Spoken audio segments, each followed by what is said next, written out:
আজকে ছিল ভাগ্নিদের school programme আর সাজানোর দায়িত্ব দিয়েছে দিদি আমাকে। খুব একটা ভালো পারি না, তবে মোটামুটি যা পারি পারি।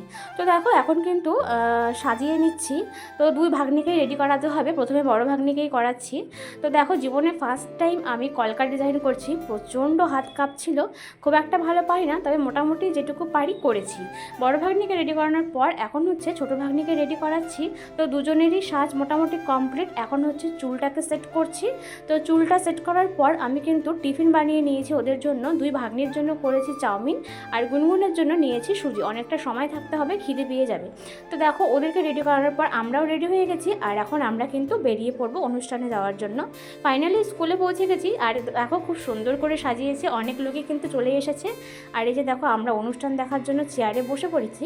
আর এই যে দেখো এটা হচ্ছে ভাগ্নির ফুল লুক। তোমাদের কেমন লাগলো অবশ্যই কমেন্ট করে জানিও। মোটামুটি যা পারি সাজিয়েছি। তারপরে যেহেতু ও স্কুলে প্রথম হয়েছে, তার জন্য ওকে পুরস্কার দেওয়া হলো ফার্স্ট সেকেন্ড থার্ড।